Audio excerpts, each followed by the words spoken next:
celebrations, a tropical wonderland awaits you. Mark your calendars for April 19th, April 20th, and April 21st at the Victoria Park. Showtime, 6 p.m. Bring the entire family and enjoy the fun-filled Play Park daily from 3 p.m. Tickets are available from Bickles, Diamond Grocery, Four Shells, the Pembroke Service Station, and the Country Mart in Georgetown. The awesome family circus, tropical wonderland. The magic never ends. WEFM, the clean, fresh sound. Activated Mornings on WEFM 99.9 is on now. And we're back at 8:10 for more of Activated Mornings. But before we get into our next topic, members of the PSU are scheduled to vote on Tuesday, April 23rd and 24th, or Tuesday the 23rd and Wednesday the 24th at their various workplaces to elect a new executive committee to run the affairs of the union over the next 2 years. Available positions are President, First Vice President, Second Vice President, General Secretary, Assistant Secretary, Treasurer, Grievance Officer, Women's Chair, Young Workers Chair. Nomination forms are available at the PSU headquarters, at the Customs Department by Keith O'Neill, at the Ministry of Agriculture by Sister Roxanne Pompey, at Braxer by Rizor Francis Dishong, at the Milton Caton Memorial Hospital by Sister Viola Richardson, at the AIA, Argyle International Airport, by Navika Rodriguez. Completed nomination forms must be submitted to the union's office no later than 4 p.m. today, Friday, April 5th, 2024.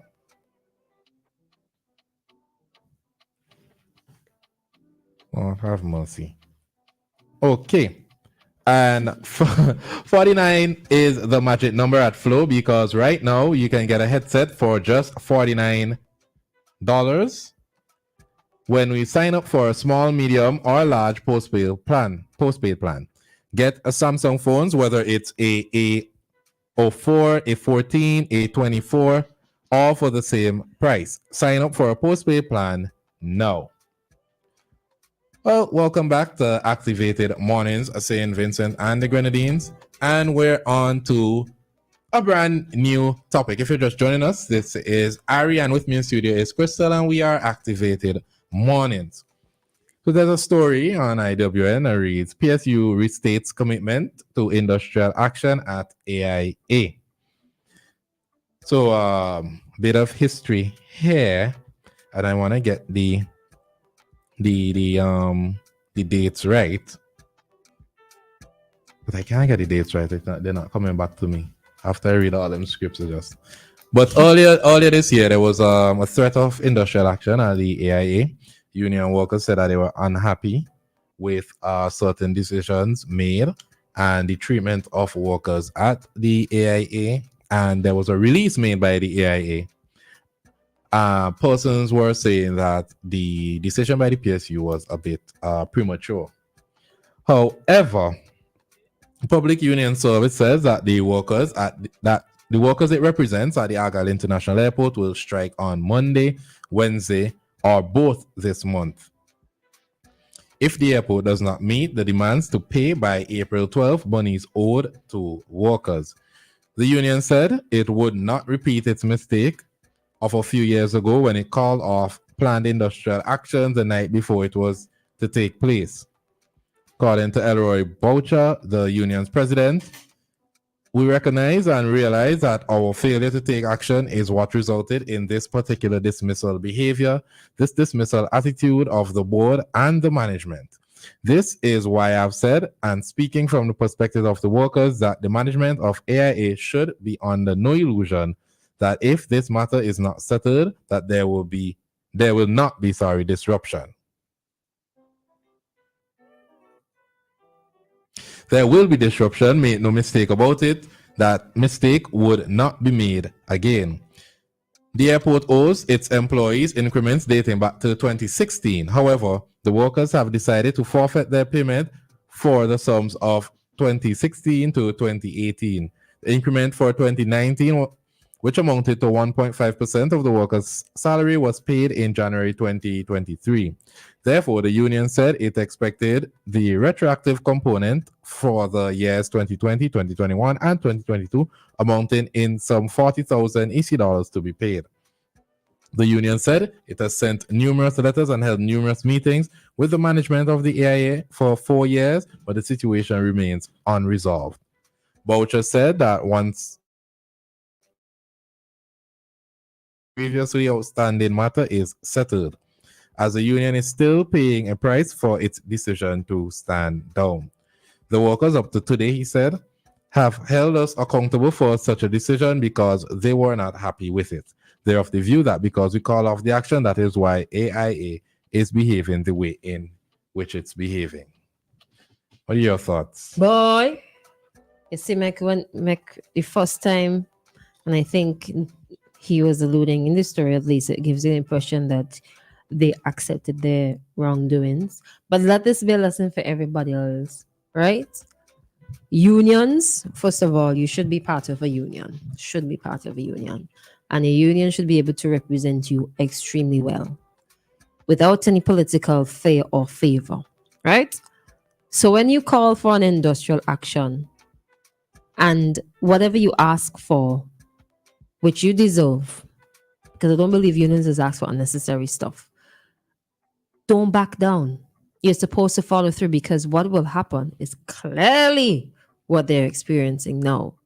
They're going to think you're bluffing. And if they think you're bluffing and you're not serious, they'll just continue to abuse and take advantage of the situation, whether or not they're working on it behind the scenes. Now, 2016, okay, they said, all right, forget about those 2016, 2017, 18. Forget about those. The total amount of money that is owed is $40,000.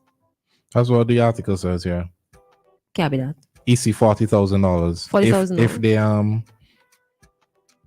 that's 2020, 2021, and 2022 since 2016 to 2018. They say forget about that. Yeah. $40,000. This is the big hula blue. Isn't that a little drop of money? Is it each, or is it to be split up between the workers? Oh, you have to write. Ask who wrote the story and who said it, because it sounded like a total. It says which amounted to $40,000. Make some sort of payment, even if it's $1,000. I find if as a worker, right, the employer, there's a disagreement between the employee and the employer, and it gets as far as getting to the union. You know you're the bad, right?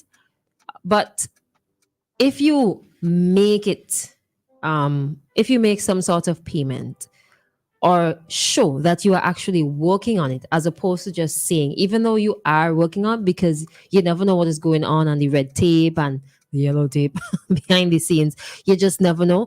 At least show something as opposed to just speaking, because I'm going to feel like your mama guying me, man. You're just talking and you're going to talk until I get fed up, until I quit so that you don't have to pay me anymore, until I just say forget about it, like what they did. So two things they probably, I don't know, I hope not. It is a pain in the butt. That's the impression I'm getting, that they're just trying to move past it. But reading from the press release in February 16th this year, AIA said, we have received correspondence and meeting records regarding the recent increment payment as agreed upon. I am pleased to confirm that the Agad International Airport has fulfilled its commitment by implementing a 1.5% increment for all staff and additional 1.5% increment on the salaries for all applicable staff with employment commencing between 2016 and 2018. This signifies that the latter would have gotten a total of 3% increment.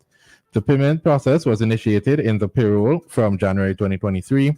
The 1.5% increment awarded to staff who were employed between 2016 and 2018 is effective from January 2023, and not retroactive from 2016 through 2018 or any part thereof. This increment aligns with the terms outlined in the collective agreement and serves as a testament to our commitment to fair compensation practices for our employees. It is important to note that, and please be reminded, that in accordance with the 2020 revised employee manual, increment increases are contingent upon financial standing for our organization.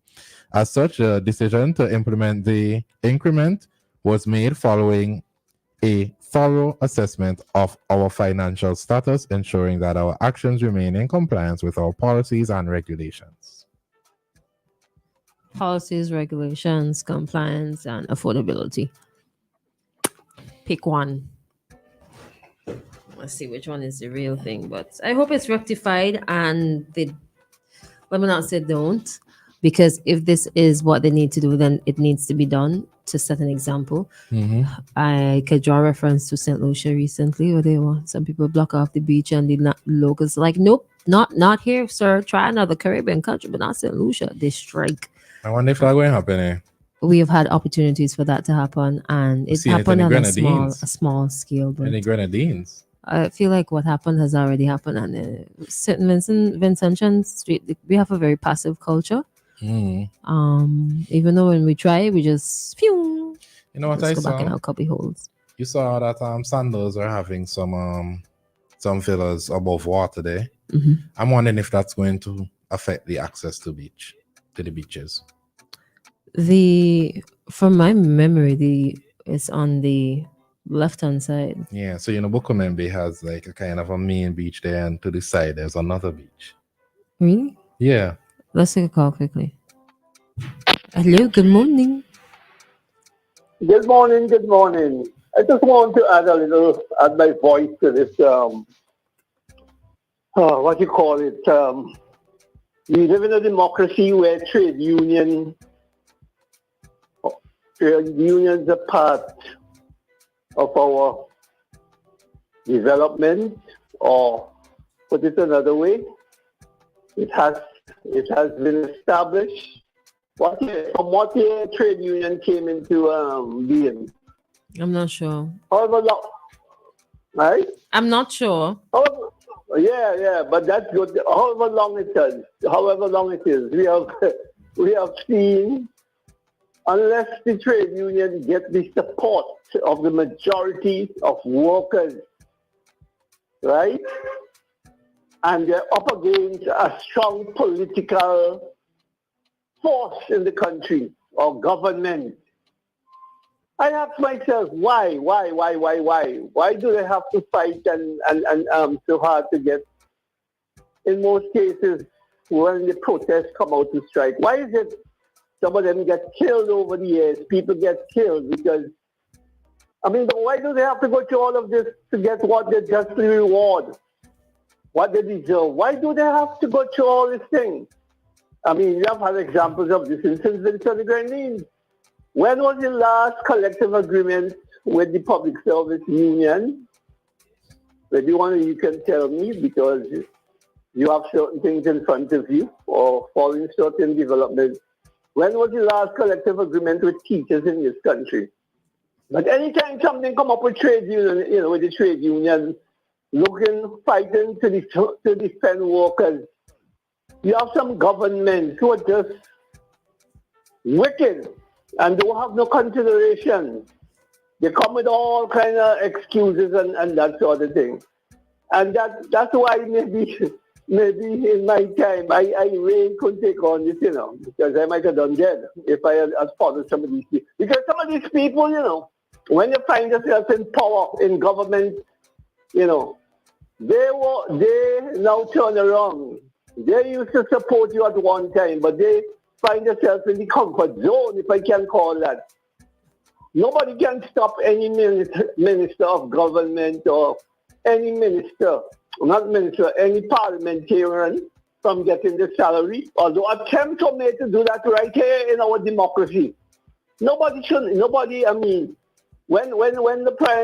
prime minister or ministers of government serve a period of time, they are entitled to get their money. So why do lesser man? And why officer lesser man? And some of we ought to be classified in all different ways.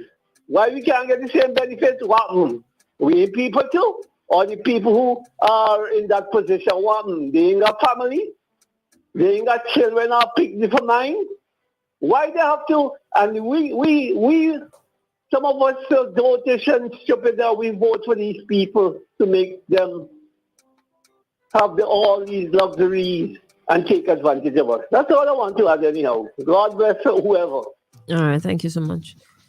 Something at the time. Something that the trade unions need to be, and I know they are that cognizant of it, but I will just stress it. It needs to be very careful with actions and processes and so on, because you have people who are trusting you and looking up to you, and you have people who are not your members who are also looking at the work that you're doing, and you need to be exemplary as a means of keeping your membership, attracting new membership, and assuring the success and trust of your members is one of your priorities. People are sacrificing their time, their money, their efforts, their emotions, and all these things. So in order to be like even more successful, because like previous conversations about trade unions and SVG have not been a very fruitful thing. To be very honest, there are some folks who just don't believe in joining a union, because no matter what they say, they get no justice. No matter what they do, they get no justice. So they don't even join. They tell others not to join. So your outward results, they matter. And if people really paid attention to the AIA and versus the PSU, I'm gonna join, and like I need people to fight for me and to stick with their guns and follow through with things. But they have assured the membership that they will follow through to the very end on this one. So I guess forgive and give another opportunity. How many trade unions we have? PSU, teachers, and CATWU, and I think there's a fourth one. I mean, welfare technically should be a union, but it's not. Welfare? Yeah.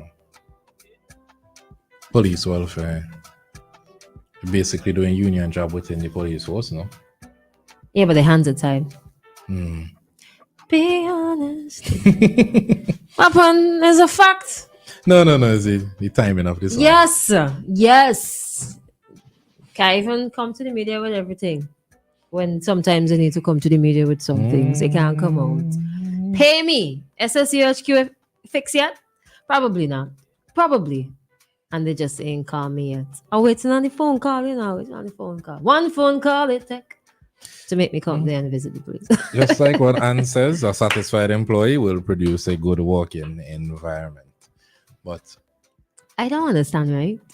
Why so many issues with workplaces in the working environment?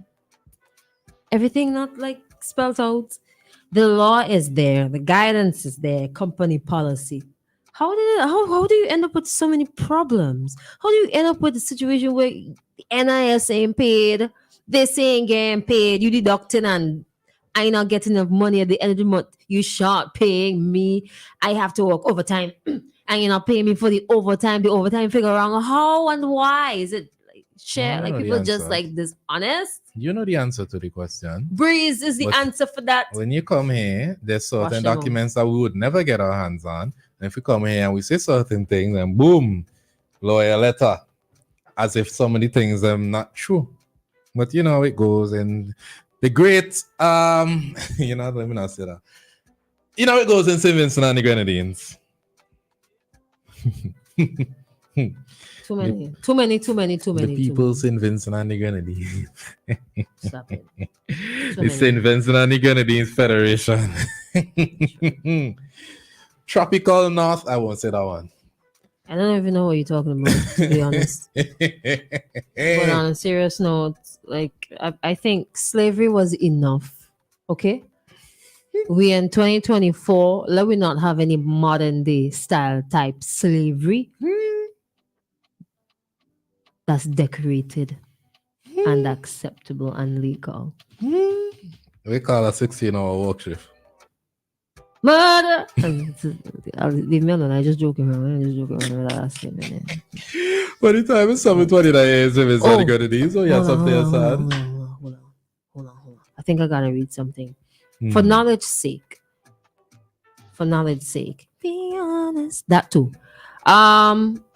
For security officers, we would have highlighted the minimum wage, security guard, $1,200 a month or $7 per hour.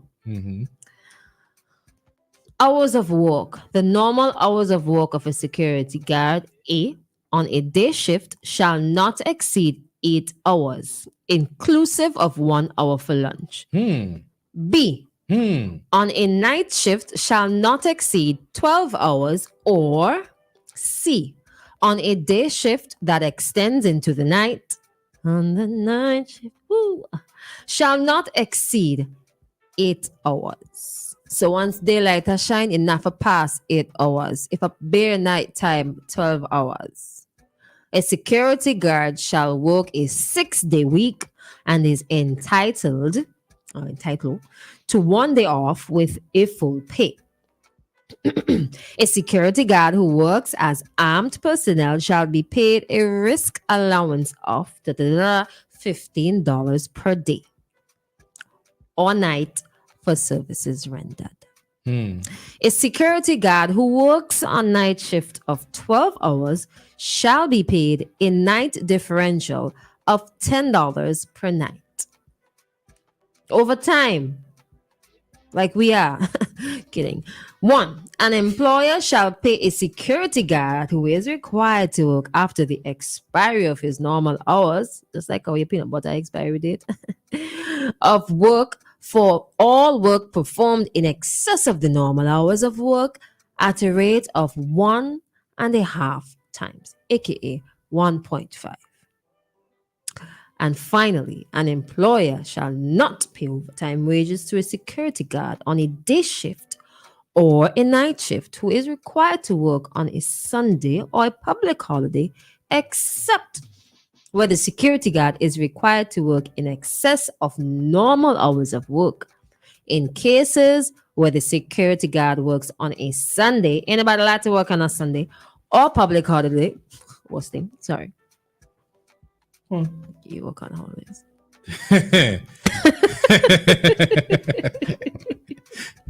He shall be paid double time for work done after the regular hours. Be honest. If we're going to come back, We're going to come back. we pausing this one or we started a new one? We started a new one. We're going to come back. What's so funny? We're going back. Yesterday I was saying I'm going to get a WEFM tattoo. We were talking about what's how tattoos and hair isn't appropriate by certain standards. I said I get a WEFM tattoo because I was saying since Friday last week. Friday, Saturday, Monday, straight to the week. Not that I complaining, but I said if I have a WEFM tattoo, we can see if it's inappropriate. Put it right here.